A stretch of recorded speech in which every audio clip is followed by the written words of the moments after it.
हरे कृष्णा। मैं तरुण श्यामदास आप सभी भक्तों के चरणों में अपना साक्षात दंडवत प्रणाम अर्पित करता हूँ। आज हम कृष्णा बुक के तीसरे अध्याय में प्रविष्ट हो रहे हैं।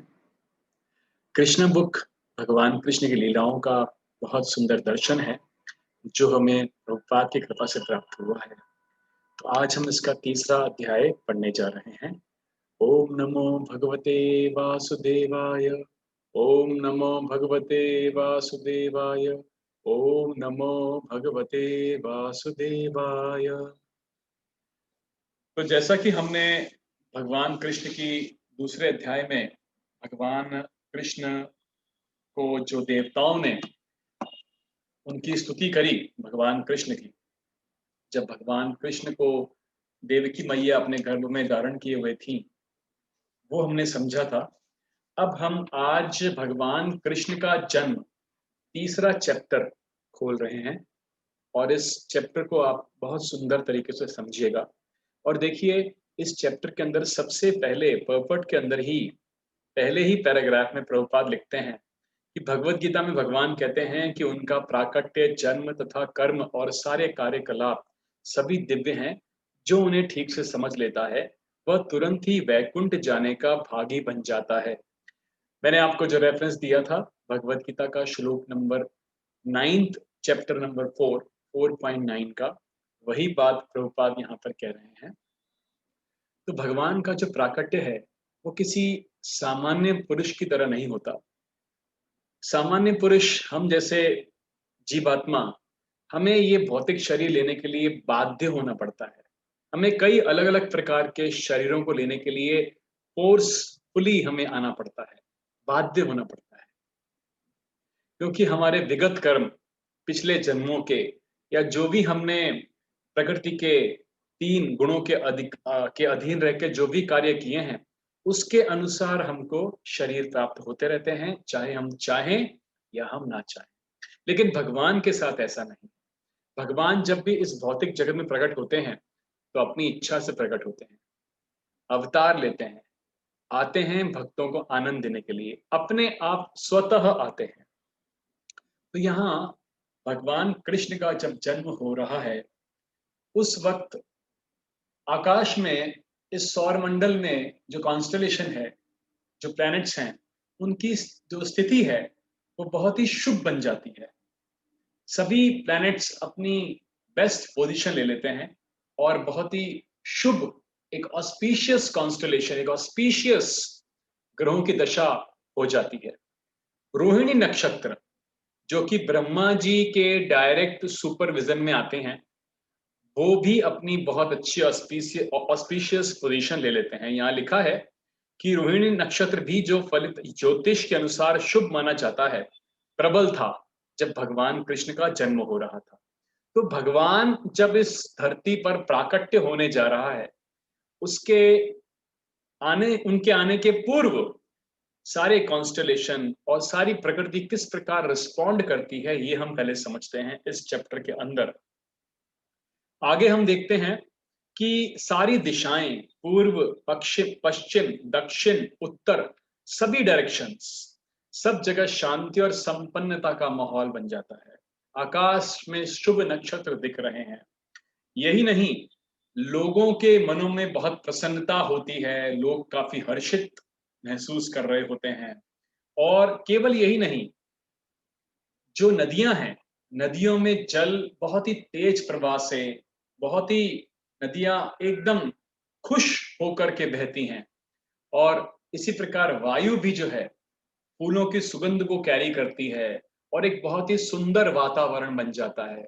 न केवल वायु और नदियां, बल्कि अन्य प्राणी, पक्षी, मोर इत्यादि, ये सभी बहुत हर्षित हो जाते हैं और नाचते हैं। चिड़ियाएं चहचहाती हैं। बहुत सुंदर एक वातावरण बनना शुरू हो जाता है भगवान कृष्ण के जन्म से। मानो कि ये सारे जीव और ये सारी प्रकृति, नदियां या वायु या ग्रह नक्षत्र, ये सभी भगवान कृष्ण के आने का हर्ष मना रहे हैं और उनका स्वागत कर रहे हैं। तो हर वस्तु बहुत सुहावनी हो जाती है।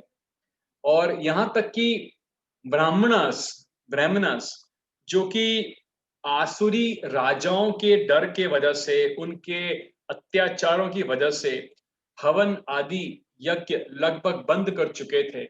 ऐसे ब्राह्मणों के मन में भी स्वतः प्रसन्नता आने लगती है और उनको ये महसूस होने लगता है कि अब शायद हम सारे अनुष्ठान, हवन इत्यादि कर पाएंगे। और भगवान कृष्ण के जन्म के समय उन सबके मन में प्रसन्नता आ जाती है। यही नहीं, अभी गंधर्व और किन्नर लोक की बात करें, जो कि उच्च लोक हैं, हायर प्लैनेटरी सिस्टम्स। इस ब्रह्मांड के अंदर 14 लोक हैं और उसमें से 7 लोग हायर लेवल में आते हैं, 7 लोअर लेवल में आते हैं।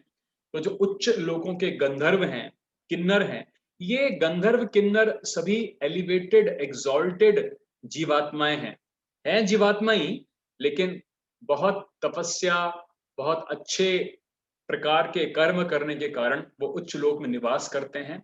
और गंधर्व और किन्नर भी बहुत प्रसन्न हो जाते हैं, यहां तक कि स्वर्ग लोक में देवता भी अपनी अपनी पत्नियों के सहित नाचने लगते हैं, भगवान कृष्ण का स्वागत कर रहे हैं, भगवान कृष्ण के आने का बहुत ही जश्न मना रहे हैं, बहुत ही ज्यादा प्रसन्न हो रहे हैं। तो ये बात मैंने आपको बताई जो भगवान कृष्ण के जन्म के पूर्व होने लगती हैं, आकाश में, धरती पे, स्वर्ग लोक के अंदर। अब इस प्रकार से जब हम आगे चलते हैं कि भगवान कृष्ण अष्टमी के दिन उत्पन्न हुए थे, तो चंद्रमा भी उस दिन पूर्ण खिला हुआ था। कैसे? क्योंकि अष्टमी के दिन चंद्र जो है वो पूरा नहीं खिलता है, लेकिन भगवान चंद्रवंश के कुल में जन्म लेने जा रहे थे, चंद्रवंश के कुल में उनका प्राकट्य होने जा रहा था, इसलिए चंद्रमा अत्यधिक प्रसन्न था और इसलिए अष्टमी के दिन भी अपने पूर्व रूप में वो उदय हुए, चंद्रमा। तो यहां पर हम बहुत सुंदर चीज एक और पढ़ते हैं, खमानिक्य नामक ज्योतिष ग्रंथ, खमानिक्य नाम का ज्योतिष का एक ग्रंथ है, जिसमें भगवान कृष्ण के जन्म के समय नक्षत्र, जो प्लैनेट्स की पोजीशन थी, उसका बहुत सुंदर डिस्क्रिप्शन मिलता है। और उससे ये हमें पता चलता है कि उस शुभ क्षण में उत्पन्न यह शिशु, यह बालक परब्रह्म, परम ब्रह्म था, परम सत्य था, सुप्रीम एब्सोल्यूट ट्रुथ, उनका प्राकट्य होने जा रहा था। तो वासुदेव बंदी घर में थे अपनी पत्नी देवकी के साथ, और बहुत आश्चर्य से उन्होंने भगवान को देखा, जिनके 4 हाथ थे और भगवान शंख, चक्र, गदा और पदम, शंख, चक्र, गदा, पदम हाथ में धारण किए थे। जब शिशु रूप में उत्पन्न हुए भगवान वसुदेव के सामने, और श्रीवत्स नाम का चिन्ह से भी भगवान सुशोभित थे। न केवल ये, बल्कि भगवान ने कौस्तुभ मणि की माला भी पहन रखी थी और पीतांबर धारण किए थे और एक चमकीले बालक की तरह लग रहे थे भगवान कृष्ण।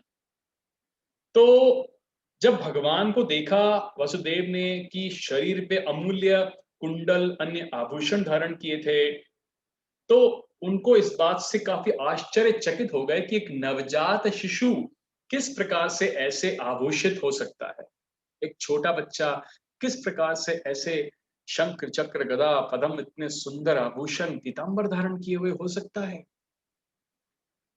तो वो समझ गए कि अब भगवान कृष्ण प्रकट हो गए, अब स्वयं परब्रह्म, परम सत्य प्रकट हो गए हैं, और इस अवसर पर वे बहुत ही अभिभूत हो गए।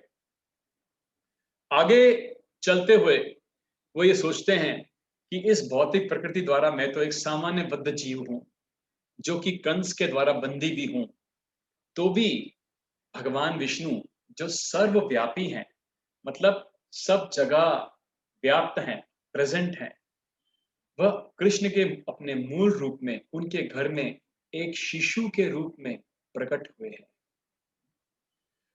कोई भी संसारी बालक, नॉर्मल संसारी बालक, आभूषण सुंदर वस्त्रों से सजकर 4 भुजा सहित और भगवान के समस्त चिन्हों सहित श्रीवत्स का सिंग साइन उनका कौस्तुभ मणि के समस्त उत्पन्न नहीं होता कोई संसारिक बालक। वसुदेव बारंबार उस बालक को निहार रहे थे और विचार कर रहे थे कि इस शुभ बेला को किस तरह मनाएं।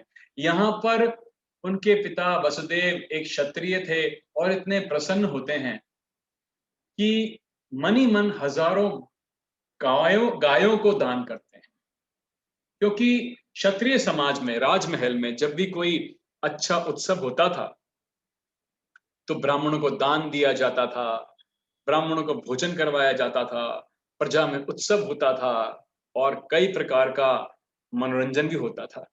लेकिन क्योंकि वसुदेव जेल में थे, कारागृह में थे, तो उन्होंने मनी मन हजारों गौवें दान कर दी भगवान के जन्म के उपलक्ष्य में, मनी मन। अब आगे हम जब चलते हैं तब वसुदेव भगवान से प्रार्थना करते हैं। जैसे पीछे आपने देखा कि सेकंड चैप्टर में देवताओं ने गर्भस्थ भगवान की स्तुति की थी, अब वसुदेव प्रार्थना करते हैं, कहते हैं मैं जानता हूं कि आप कौन हैं, आप सारे जीवों के परमात्मा हैं और परम सत्य हैं श्री भगवान, परम सत्य। आप अपने ही एटर्नल रूप में प्रकट हुए हैं जिससे हम प्रत्यक्ष देख रहे हैं। मैं जानता हूं कि आप मुझे कंस के भय से मुक्त करने के लिए प्रकट हुए हैं। आप इस भौतिक जगत से आपका कोई संबंध नहीं।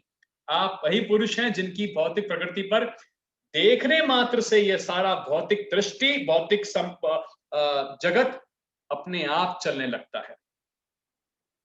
तो इस प्रकार कोई यह तर्क कर सकता है कि भगवान अपनी चितवन मात्र से समस्त दृश्य जगत की उत्पत्ति करने वाला भगवान वसुदेव की पत्नी देवकी के घर में नहीं आ सकता।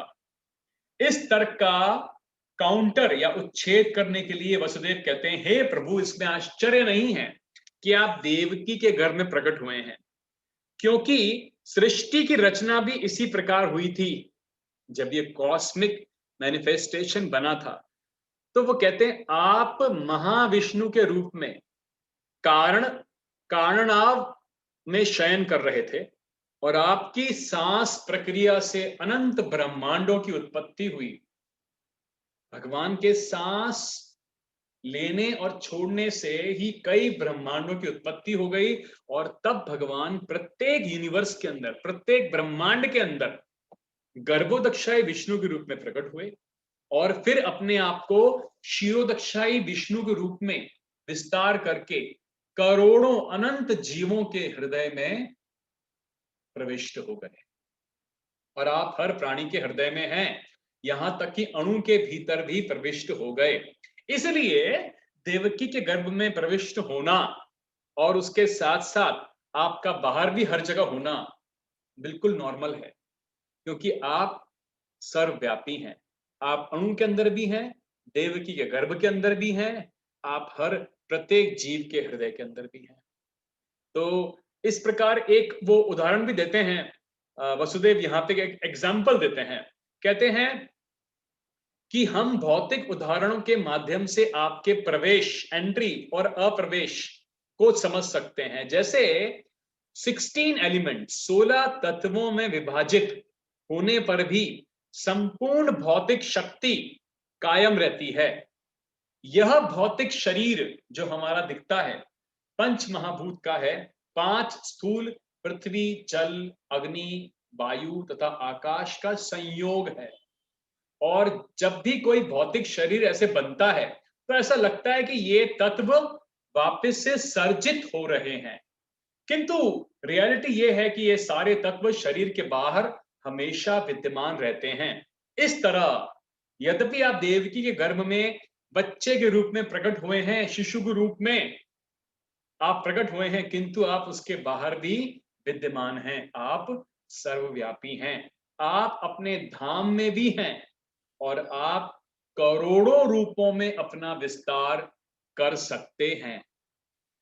तो भक्तों, ये जो प्रेयर वसुदेव जी कर रहे हैं, इससे हमें भगवत तत्व की महानता के बारे में जानकारी मिल रही है।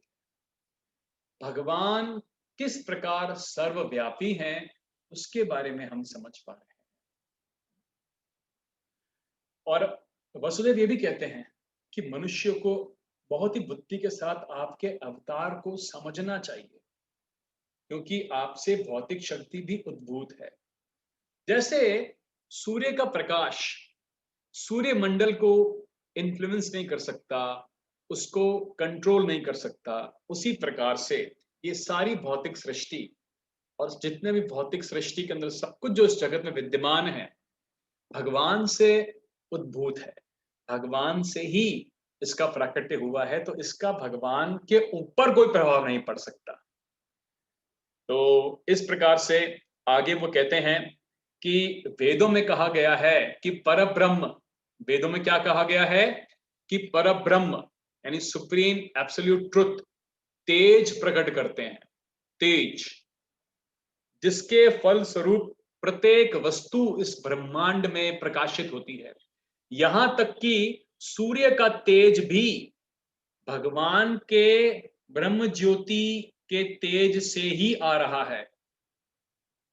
ये जो हम सूर्य का तेज देखते हैं, ये भगवान की ब्रह्म ज्योति का एक बहुत छोटा सा अंश है। तो ब्रह्म संहिता के अंदर भी ये कहा गया है कि ब्रह्म ज्योति परमेश्वर के शरीर से उद्भूत होती है और इसी ब्रह्म ज्योति से सारी सृष्टि उत्पन्न है। भगवत गीता के अंदर भी यही बात कही गई है। तो ये जो हम देख रहे हैं, ये प्रेयर वसुदेव जी कर रहे हैं भगवान को देखने के बाद में। आगे वो भगवान को कहते हैं, हे स्वामी, आपका विस्तार, आपका अवतार स्थिति भौतिक गुण के प्रभाव से परे है, क्योंकि आप हर चीज के कंट्रोलर हैं और परब्रह्म हैं। अतः आप में कुछ भी अकल्पनीय या विरोध मूलक नहीं है। तो भगवान को वसुदेव जी आगे शुक्लम कहते हैं कि आप शुक्लम कहलाते हैं, यानी परम सत्य का प्रतीकात्मक निरूपण है, क्योंकि भौतिक गुणों से अप्रभावित रहता है। और आपने ब्रह्मा जी, विष्णु और शिव जी, जो ब्रह्मा जी हैं वो इस सौर मंडल के, इस यूनिवर्स के क्रिएटर हैं, विष्णु उसके मेंटेनर हैं और शिव जी उसके डिस्ट्रॉयर हैं। तो ब्रह्मा जी रक्त अथवा लाल कहलाते हैं, जो कि सृजन के लिए रजोगुण का प्रतिनिधित्व करते हैं, और तमस शिव जी को आपने दिया गया है ताकि वे संपूर्ण सृष्टि का संहार करते हैं। इस दृश्य जगत का सर्जन, संहार, पालन भगवान आपकी शक्तियों द्वारा संपन्न किया जाता है, आपकी शक्तियों द्वारा। अब हम आगे चलते हैं। फिर वो कहते हैं, हे प्रभु, आप परम नियंता हैं, भगवान हैं, इस दृश्य जगत की व्यवस्था को बनाए रखने वाले हैं, और यह सुप्रीम कंट्रोलर होते हुए भी आप मेरे घर में अवतरित हुए हैं। और मुझे पता है कि आप उन सभी जो भी आसुरी राजा हैं, आसुरी लोग हैं, जो राजाओं के भेष में हैं, उनका वध करने के लिए आए हैं, और डेफिनेटली आप इन सभी असुरों को मार भी देंगे। मुझे मालूम है कि आप दुष्ट कंस और उनके अनुयायियों का वध करने के लिए आए हैं, किंतु यह जानकर कि आप उससे तथा उनके अनुयायियों का वध करने के लिए अवतरित होंगे, उसने आपके कई अग्रजों को मार डाला है। तो भगवान को प्रेयर में वो ये भी कह रहे हैं कि आपके पहले कई पुत्रों को देवकी के कंस ने मार डाला है। अब केवल आपके जन्म की प्रतीक्षा में वो कंस हैं, और जैसे वो ये सुनेगा कि आप आ चुके हैं, वह आपको मारने के लिए फौरन अस्त्र शस्त्र लेकर आ जाए। अब ये प्रार्थना वसुदेव जी करते हैं भगवान कृष्ण के लिए,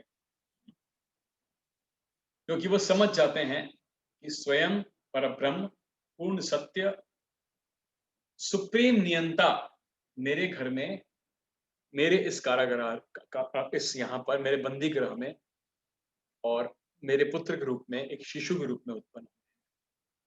फिर माता देवकी भगवान से प्रार्थना करती हैं, वे कहती हैं कि वे अपने भाई के अत्याचारों से बहुत डरी हुई हैं। हे प्रभु, वैदिक साहित्य में आपने कई अवतार लिए हैं, उनके नाम यहाँ लिखे हुए हैं, जैसे नारायण, राम, हयशीर्ष, वराह, नरसिंह, वामन, बलदेव और विष्णु, ऐसे लाखों अवतार, लेकिन आप सभी अवतारों के मूल हैं, स्रोत हैं। और आपका स्वरूप इस दृश्य जगत की उत्पत्ति के पहले से भी उपस्थित था, आप हमेशा से शाश्वत हैं और सब जगह प्रेजेंट भी हैं। अब यहाँ पे देवकी मैया एक और बात कहती हैं कि ब्रह्मा जी जो कि यूनिवर्स के क्रिएटर हैं, लाखों लाखों वर्षों के बाद जब उनका अंत होता है, उनके जीवन का अंत होता है, तो ये सारा जो दृश्य जगत है, आप सुनिए बात को ध्यान से, ये सारा दृश्य जगत का विलय हो जाता है, नष्ट हो जाता है। ब्रह्मा जी के जीवन के साथ ये सारा कॉस्मिक मैनिफेस्टेशन परमानेंटली खत्म हो जाता है, एक बार तो विनष्ट हो ही जाता है। उस समय पृथ्वी, जल, अग्नि, वायु, आकाश, ये 5 जो एलिमेंट्स हैं जिनसे ये भौतिक जगत हमें दिखता है, ये क्रिएशन में जो है 5 एलिमेंट्स, ये महत तत्व के अंदर प्रवेश कर जाते हैं, पांचों एलिमेंट्स। और यह महतत्व वापस से कालवश, काल मीन्स टाइम, कालवश अप्रकट समग्र भौतिक शक्ति में प्रवेश करता है। और सारी भौतिक शक्ति ये टोटलिटी के अंदर प्रधान में प्रवेश करती है।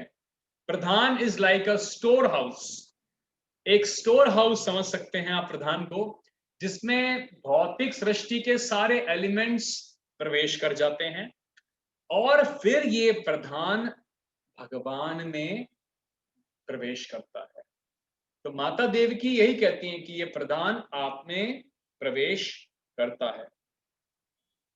और जब ये सब कुछ भगवान में चला गया, उसके बाद देवकी मैया कहती हैं संपूर्ण दृश्य जगत के संहार के पश्चात केवल आपका दिव्य नाम, रूप, गुण, साध समान ही शेष रहते हैं और कुछ नहीं।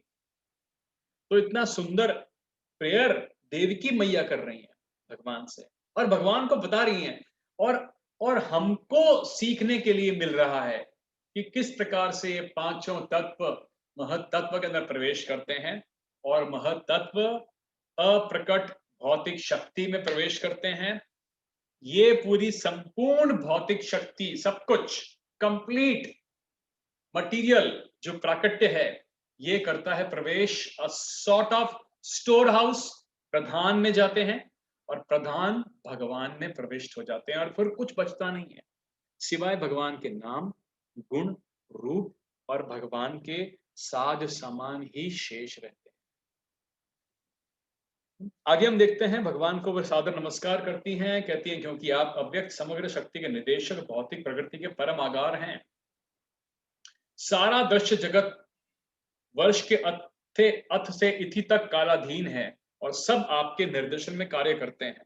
हर वस्तु आपके निर्देशन से आती है। इसलिए मेरी आपसे प्रार्थना है, इसलिए मेरी आपसे प्रार्थना है कि आप मुझे उग्रसेन के पुत्र कंस से बचाएं, इस डरावनी स्थिति से मुझे बचाएं, क्योंकि आप अपने सेवकों की रक्षा करने के लिए हमेशा उद्यत रहते हैं। भगवान ने इस कथन की पुष्टि भगवत गीता में अर्जुन को की है, जहां भगवान ने अर्जुन को कहा है कि हे अर्जुन, तुम ये घोषणा कर दो तुम कि मेरे भक्तों का कभी विनाश नहीं होता।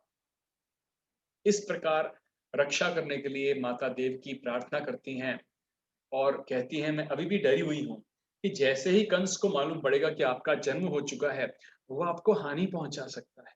हालांकि देवकी मैया जानती हैं कि ये परम सत्य है, लेकिन वात्सल्य भाव, माता का वात्सल्य भाव है कि आपको हानि पहुंचाएगा और आप इस वक्त अपने सामान्य बालक के रूप को धारण कर लें, अपने 4 हाथ वाले रूप को छुपा लें और सामान्य 2 हाथ वाले बालक के रूप में आ जाएं, ताकि कंस को पता ना लगे कि आपने जन्म धारण कर लिया है।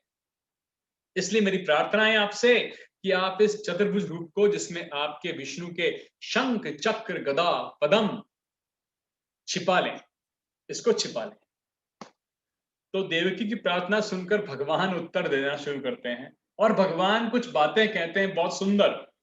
कहते हैं माता स्वयंभू मनु। अब स्वयंभू मनु कौन है? ब्रह्मा जी के एक दिन में 14 मनु होते हैं। एक मनु को 71 दिव्य युग मिलते हैं। एक दिव्य युग में सतयुग, त्रेता युग, द्वापर युग, कलयुग होता है। ये 4 युग का मिला के एक दिव्य युग होता है। ऐसे एक मनु को 71 दिव्य युग सुपरवाइज करने के लिए मिलते हैं ब्रह्मा जी के एक दिन में। तो टोटल ब्रह्मा जी के एक दिन में 14 मनु होते हैं। सबसे पहले मनु थे स्वयंभुव मनु। उनके कल्प में भगवान कहते हैं कि वसुदेव, जिनका नाम सूतपा था, और देवकी मैया, उनका नाम था प्रश्नी। आप पति पत्नी थे और उस समय ब्रह्मा जी ने प्रजा बढ़ाने की इच्छा से आपको संतान उत्पन्न करने के लिए कहा, और आपने मेरी तपस्या करी। आपने देवताओं के गणना के हिसाब से 12,000 डेमिगॉड्स के ईयर्स के अकॉर्डिंग आपने तपस्या करी। गर्मी, सर्दी, बारिश झेलते हुए, यहां तक कि आपने पृथ्वी पे गिरे हुए सूखे पत्ते पेड़ के खाके भी तपस्या करी और मुझे प्रसन्न किया, अपना मन मुझ में लीन कर दिया। फिर मैं आपके सामने प्रकट हुआ और आपको वरदान देने के लिए बोला। जब मैंने आपको बोला कि वर मांगिए, मांगिए, क्या मांगते हैं आप, तो आपने मुझसे ये मांगा था कि मैं आपके पुत्र के रूप में 3 बार उत्पन्न हूं। तो सबसे पहले, हे निष्पाप माता देवकी, जब आपका नाम प्रश्नी था और वसुदेव का नाम था सूतपा, और वो स्वयंभुव मनु के कल्प के अंदर जब आप पति पत्नी थे, तब आप मेरे माता पिता थे और मैंने आपके गर्भ से जन्म लिया था। प्रश्नी गर्भ मेरा नाम था, प्रश्नी गर्भ मेरा नाम था। उसके बाद दूसरी बार अगले कल्प के अंदर ब्रह्मा जी के, आपने अदिति और कश्यप के रूप में पति पत्नी बने। तो कश्यप नाम था वसुदेव का, अदिति नाम था देवकी मैया का। तब उन्होंने जन्म लिया उपेंद्र के नाम से, और एक बौने के रूप में उन्होंने, भगवान ने जन्म लिया था, और आगे चल के भगवान वामन देव के नाम से विख्यात हुए थे। और तीसरा उन्होंने वर ये कहा था, मैंने आपको वर दिया था कि मैं 3 बार आपके पुत्र के रूप में आऊंगा। पहली बार मैं जन्म लिया था, आपका नाम प्रश्नी था, वसुदेव का नाम सूतपा, और मैं जन्मा था प्रश्नी गर्भ के नाम से। दूसरे जन्म में आपका नाम था अदिति, वसुदेव जी का नाम था कश्यप, और मैं आया उपेंद्र के नाम से। आगे चल के वामन देव कहलाया। और अब जन्म तीसरी बार मैं आ रहा हूं, वसुदेव, देवकी और कृष्ण के नाम से मैं उत्पन्न हुआ हूं। मैं यहां विष्णु रूप में, भगवान कहते हैं, मैं यहां विष्णु रूप में इसलिए उत्पन्न हुआ हूं ताकि आपको यह विश्वास हो जाए कि आपके घर स्वयं भगवान श्री ही आए हैं, कोई साधारण बालक नहीं आया है, ताकि आपको विश्वास हो जाए कि भगवान ने ही जन्म लिया है। हे मेरे माता पिता, इस तरह आपने कई बार अत्यंत लाड़ प्यार से अपने पुत्र के रूप में मुझे पाला पोसा है। अतः मैं अत्यधिक प्रसन्न हूं और आपका अत्यंत कृतज्ञ हूं। मैं विश्वास दिलाता हूं कि इस बार अपने उद्देश्य को पूरा करके आप दोनों भगवत धाम जाएंगे। भगवान ने दोनों को कहा कि इस बार आप भगवत धाम वापस जाएंगे इस जन्म के पश्चात। मैं मानता हूं कि आप मेरे लिए चिंतित हैं और कंस से भयभीत हैं, इसलिए मेरा आदेश है कि आप मुझे तुरंत गोकुल ले चलें और यशोदा की नवजात कन्या जो अभी भी उत्पन्न हुई है उससे बदल लें। तो अपने माता पिता से इस प्रकार कहकर उनकी उपस्थिति में भगवान सामान्य बालक बन गए और मौन हो गए। तब वसुदेव जी ने भगवान की आज्ञा अनुसार भगवान को लिया, भगवान कृष्ण को लिया, जो साधारण शिशु के रूप में परिवर्तित हो चुके थे, और उनको प्रसूति गृह से, कारागार से बाहर ले जाने के लिए तैयार हुए। ठीक उसी समय नंद यशोदा के यहाँ भी एक कन्या उत्पन्न हुई थी, और ये कन्या कौन थी? योग माया थी, भगवान की अंतरंगा शक्ति। पिछले अध्याय में भगवान ने योग माया जी को कहा था कि आप नंद और यशोदा जी के यहाँ पे कन्या के रूप में जन्म लीजिएगा। आपको याद होगा, जब योग माया के प्रभाव से कंस के महल के सारे लोहे के दरवाजे खुल गए, सारी जंजीरें अपने आप खुल गईं और वसुदेव बाहर निकले। जब वसुदेव बाहर निकले कारागृह से, तो प्रकाश भी होने लगा। क्योंकि भगवान उनके साथ थे। इस प्रकार से जब बादलों में ऊपर काफी गर्जना हुई, बारिश हुई, तो पानी जब गिरने लगा तो शेष, अनंत शेष, बलराम अनंत शेष, उन्होंने आके भगवान को कवर किया ताकि बारिश ना आए। यमुना के लिए जब आगे बढ़े वसुदेव जी, तो मां यमुना ने बहुत सुंदर रास्ता दे दिया उनको। जैसे श्री राम को समुद्र ने रास्ता बना के दिया था जब उन्होंने लंका जाने के लिए पुल बनाने की का प्रयास किया था। जब वो पुल बनाया था तब समुद्र ने उनको बहुत आसानी से पुल बनने दिया था। तो मां यमुना ने भी वसुदेव जी को रास्ता दे दिया। और इसी प्रकार वसुदेव गोकुल पहुंच गए और सब ग्वाले एकदम गहरी नींद में सोए हुए थे। और वसुदेव जी बहुत आसानी से नंद जी के घर में गए और वहां पे रखी पुत्री से कृष्ण को बदल दिया और पुत्री को उठा लाए। इस प्रकार चुपके से घर में घुस के लड़के को लड़की से बदलने के बाद कंस के कारागृह में लौट गए और पुत्री को देवकी की गोद में माता देवकी को दे दिया। और उन्होंने पुनः सारी बेड़ियां पहन ली ताकि कंस को यह मालूम ना पड़े कि इतनी घटनाएं घट चुकी हैं। तो माता यशोदा समझती थी, माता यशोदा जो नंद गांव में थी, वो समझती थी कि उनके यहाँ पे एक शिशु उत्पन्न हुआ है। किंतु प्रसव पीड़ा से थक जाने के कारण वे प्रगाढ़ निद्रा में थी। जब वे जागी तो उन्हें ये याद नहीं था कि उनके यहाँ पुत्र हुआ था या पुत्री। इस प्रकार आज हम तीसरा अध्याय कृष्णा बुक का खत्म करते हैं। आशा करता हूं कि आपने अच्छे से सुना इसको। इस रिकॉर्डिंग को दोबारा सुन लीजिएगा और इस चैप्टर को, कृष्णा बुक के इस चैप्टर को, भगवान कृष्ण का जन्म, जरूर पढ़िएगा। क्योंकि इसके चैप्टर के पहले पैराग्राफ में भगवान जो प्रभुपाद लिखते हैं, क्या लिखते हैं पहले पैराग्राफ में, कि जो व्यक्ति भगवान के दिव्य कार्य, कलाप, उनका जन्म, उनकी लीलाओं के बारे में जानकारी प्राप्त करता है, तो वो व्यक्ति मृत्यु के पश्चात वैकुंठ जगत जाने का योग्य हो जाता है। मेरी आपसे प्रार्थना है कि आप इसको बहुत अच्छे से अध्ययन करेंगे। Thank you. हरे कृष्णा।